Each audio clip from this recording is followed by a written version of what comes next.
Hello everyone.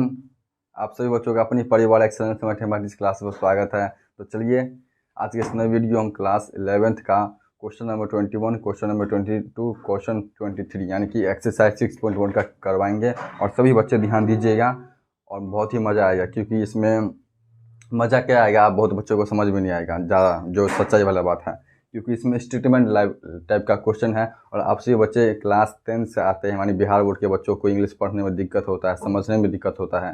Equation रहता है तब तो सॉल्व कर देते हैं, लेकिन जब स्टेटमेंट टाइप का रहता है तब दिक्कत होता है। तो खैर छोड़िए, क्वेश्चन नंबर 21 से स्टार्ट करते हैं। मैं इतने अच्छे से एकदम देहाती भाषा में, एकदम हिंदी भाषा में समझाऊंगा, हिंदी में, ताकि आप लोगों को अच्छे से समझ में आएगा। और क्वेश्चन नंबर 21 में देखिए, और आगे मैं बुक निकाल करके रखिए, ताकि क्योंकि मैं क्वेश्चन नहीं लिखूंगा, क्वेश्चन लिखने में बहुत टाइम लगेगा, इसलिए सभी बच्चे ध्यान दीजिएगा, एकदम आसान तरीके से देखिए। क्वेश्चन नंबर 1 में, क्वेश्चन नंबर 21 है, Ravi obtained 70 and 75 marks in first two unit test. Find number if minimum marks he should get in the third test to have average at the least marks. कहता है रवि नाम का एक student है जिसने अपने फर्स्ट 2 यूनिट टेस्ट में जो है 70 and 75 मार्क्स ऑब्टेन किया है। 70, ध्यान से सुनिएगा, 70 और 75 माने 2 मार्क, किस में से, तो 100 में से।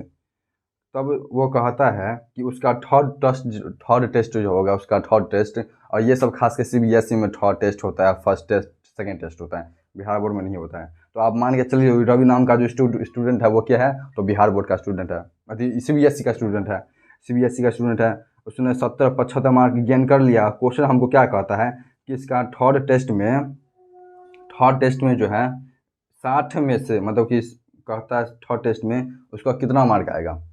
तो थर्ड टेस्ट का कितना मार्क आएगा नहीं आएगा वो हम मान लेते हैं कि x आएगा, कुछ आएगा। तब उसको क्या करता है, हमको एवरेज निकालने के लिए एवरेज ऑफ एटलीस्ट 6। देखिए अगर स्टेटमेंट में अगर कहीं भी अगर एटलीस्ट आ जाए, एटलीस्ट वर्ड, ये एटलीस्ट माने होता है कम से कम, कम से कम। और जो बच्चे थ्योरी वाली क्लास नहीं जानते हैं, थ्योरी वाले क्लास में मैंने ये सब बताया था, एटलीस्ट मान होता है कम से कम। जब ये एटलीस्ट आ जाएगा ना, तो ये बराबर का साइन दे देना है, इक्वलिटी के साथ, यानी कि इन इक्वेशंस के साथ हमेशा क्या कर देगा, जब एटलीस्ट आएगा तो इक्वल का साइन दे देंगे। ठीक, यहाँ तक समझ लिए।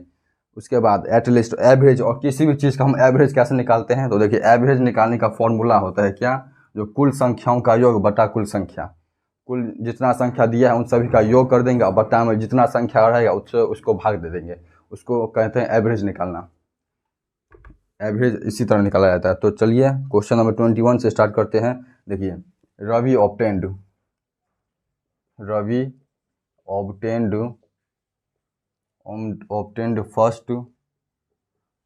फर्स्ट 2 टेस्ट मार्क, कितना ऑब्टेंड किया है, 70 और 75। इसमें कहता है थर्ड टेस्ट में, तो थर्ड टेस्ट में कितना मार्क लाएगा, तो मान के चलिए एक्स मार्क। थर्ड टेस्ट में कितना लाएगा, तो एक्स मार्क।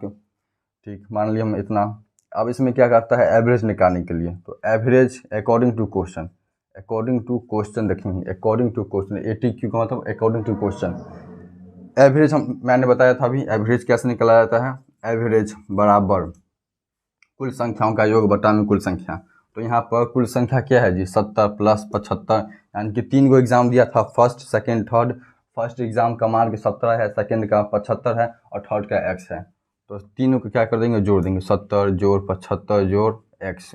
अब बट्टे में कितना है, 1 2 3, कितना है, तो 3 संख्या है। अब इसमें क्या है, इक्वलिटी एटलीस्ट कम से कम, और 60 से x का मान जो है हमेशा 60 से क्या आएगा, तो कहेगा x का मान 60 से, माने इसको सॉल्व करेंगे, इक्वलिटी का साइन लगा करके। एटलीस्ट माने होता है कम से कम, और कम से कम आएगा तो इक्वल का साइन आएगा, ये हमको ध्यान रखना है। ये मैंने बताया है थ्योरी क्लास में, तो इसको सॉल्व कीजिए, बस हमको इतना ही काम करना है। इसके बाद आगे का काम हम सभी को पता है क्या करना है, नहीं करना है। अब चलिए क्रॉस मल्टीप्लिकेशन करिए, जोड़ कर दीजिए, इन दोनों को जोड़िएगा तो 145 जोड़ x 7 180, x 180 माइनस में 145।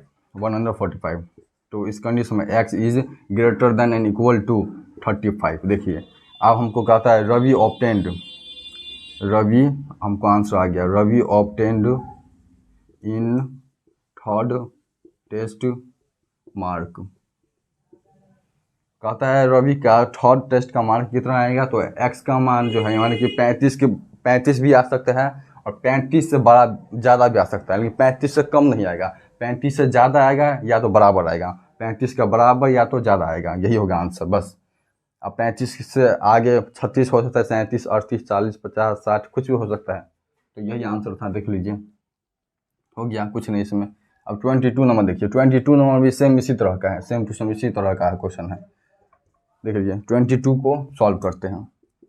22 नंबर में क्वेश्चन देखिए, टू रिसीव, जैसे सीबीएसई वाले समय क्या होता है, सीबीएसई समय ग्रेड मार्क होता है, grade 1, grade A, grade B, grade C, ऐसा करके मार्क आता है। जैसे कि 80 प्लस आया मार्क तो ग्रेड ए हो गया, अगर 70 प्लस है तो ग्रेड बी। उसी तरह यहाँ पर दिया हुआ है कि एक सीबीएसई का स्टूडेंट है, कोई स्टूडेंट है जिसको ग्रेड ए मेनटेन, इसको सभी सब्जेक्ट में है, 5 सब्जेक्ट है, 5 सब्जेक्ट में से 4 सब्जेक्ट का मार्क है, इसको दिया गया है 87, 92, 94, 95, कितना में से, तो 100 में से, 100 में से 87, 92, 94, 95, 4 एग्ज़ाम का मार्क दिया गया है, लेकिन थर्ड एग्ज़ाम का मार्क नहीं दिया गया है, तो वो कहता है वो मतलब नहीं, 1, 2, 3, 4 एग्ज़ाम, तो पाँचवा एग्ज़ाम का मार्क नहीं दिया गया है, तो हम मान लेंगे पाँचवा एग्ज़ाम का मार्क कुछ एक्स वाई कुछ मान लेंगे। उसके बाद कहता है 100 में से, और कहता है 90, यानी कि 90 से ज़्यादा आएगा, एवरेज ऑफ 90 मार्क्स, 90 मार्क्स, उसको मतलब पाँचवा एग्ज़ाम उसको कितना नंबर आना चाहिए जिससे कि उसका ग्रेड ए बना रहे, क्योंकि उसका ग्रेड ए जो है वो सभी सब्जेक्ट में है, तो वो क्या चाहता है कि हमको पाँचवा सब्जेक्ट में भी उतना ही नंबर आए जिससे हमको ग्रेड ए उसमें भी लग जाए, तो ग्रेड ए लाने के लिए कहता है 90 के अप्रोक्स या 90 से ज़्यादा। तो चलिए इसको सॉल्व करते हैं। एवरेज ऑब्टेन्ड, इसमें भी कहता है निकालने के लिए एवरेज, तो वही एवरेज इसमें भी लगा देंगे, देख लीजिए। फर्स्ट एग्ज़ाम देखिए, फर्स्ट सेकेंड, मैं अपने शॉर्टकट में बता रहा हूँ, फोर्थ, इन सभी का एग्ज़ाम मार्क कितना कितना है देख लीजिए, 87 था, 87, 92, 94, 95, लेकिन 5 मतलब फिफ्थ एग्ज़ाम का 5 सब्जेक्ट का एग्ज़ाम होता है ना जी, तो 4 सब्जेक्ट के यानी कि 4 एग्ज़ाम का नंबर दिया गया है, 5वें एग्ज़ाम का नंबर नहीं दिया है, तो हम मान लेंगे यहाँ पर लेट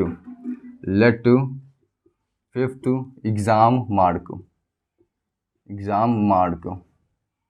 बराबर एक्स मान लिए। अब इसका क्या करेंगे, हम एवरेज निकालेंगे, एवरेज मार्क निकालेंगे। एवरेज मार्क निकालने का नियम क्या है, तो कुल संख्याओं का योग बटा में कुल संख्या, यहाँ पर देखिए 87 जोड़ 92 जोड़ 94 जोड़ 95 जोड़ बट्टे में जोड़ एक्स, अब बट्टे में कितना होगा 5, और ये is greater than and equal to. अब यहाँ पर इक्वल टू होगा कि नहीं होगा, सो बताइए हमको, इक्वल टू होगा कि नहीं होगा, इक्वल टू यहाँ पर होगा। चलिए कितने में से कहता है, 90 में से। अब सभी को जोड़िए तो 368 होगा, बराबर में 90 पंचे कितना होगा जी, 450, जोड़ एक्स था यहाँ पर, एक्स ग्रेटर देन 450 माइनस 368, यानी कि एक्स का मान जो है 82।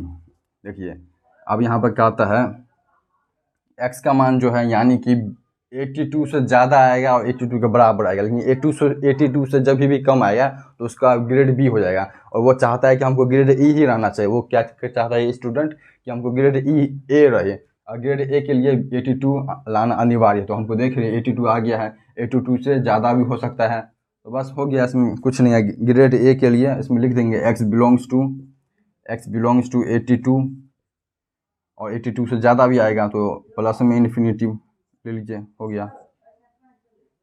इस तरह से इसको कर देंगे, कुछ नहीं था।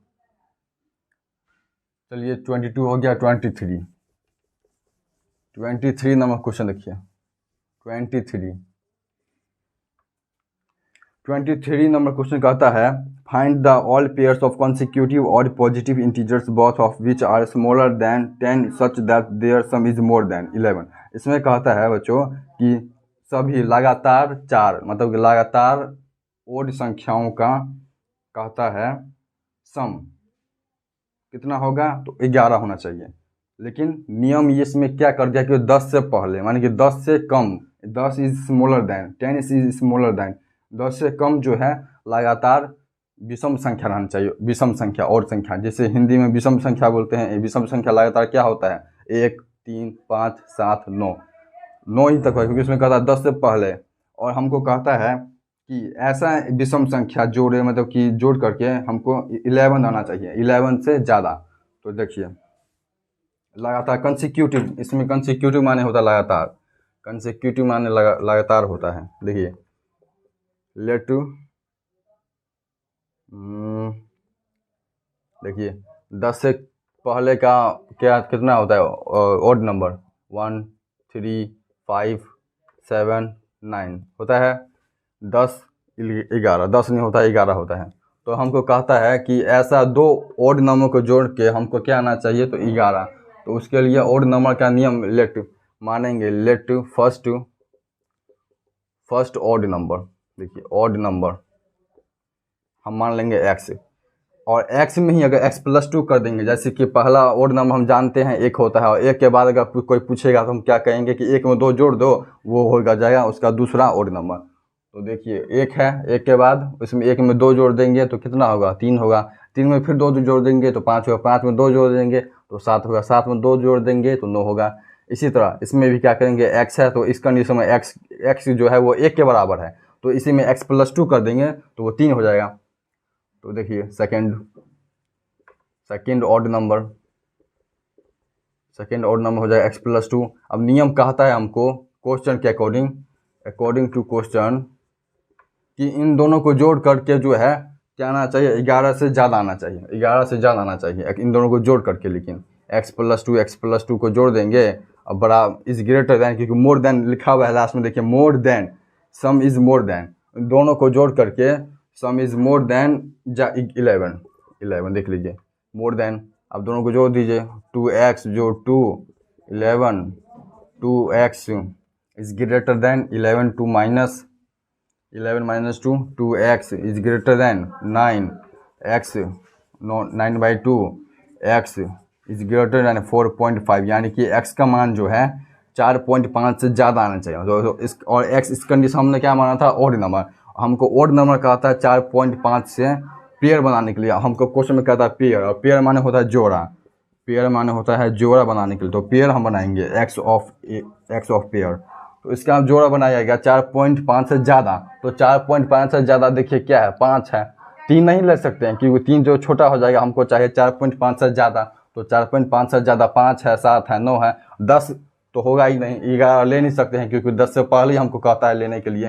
तो इसको इस तरह से सेट बना देंगे, सेट की तरह सेट बना देंगे। अब 5 है, 7 है, 9 है ना, तो 5, 7 और 9 इस तरह से कर देंगे। आप इसको इस तरह से भी कर सकते हैं। आप इसको कहता है कि लगातार सजाने के लिए, तो लगातार में हो गया 5 के बाद 7 होता है, 7 के बाद 9 होता है, तो 5, 7, 7, 9 कर देंगे। और 9 और 5 नहीं हो सकता है क्योंकि हमको होता है कंसेक्यूटिव, लगातार होना चाहिए। तो लगातार होना चाहिए, तो इस कंडीशन में 5 हो गया एक साथ, 5 और 7 एक साथ, इसके बाद 7 और 9 हो गया, यही हो गया आंसर। इसके बाद देख लीजिए 5, 7, 7, 9 और 9 और 5 तो होगा ही नहीं क्योंकि हमको कहता है लगातार होना चाहिए। अगर लगातार नहीं कहता तो हम 9, 5 और 9 और 5 भी ले सकते थे इस तरह से, और ये हो गया हमारा फाइनली आंसर। देख लीजिए। तो बच्चों मैं ऐसा कहता हूँ आपको इस वाले वीडियो में क्वेश्चन नंबर माने स्टेटमेंट टाइप का सभी क्वेश्चन को आप फाड़ दिए होंगे। तो चलिए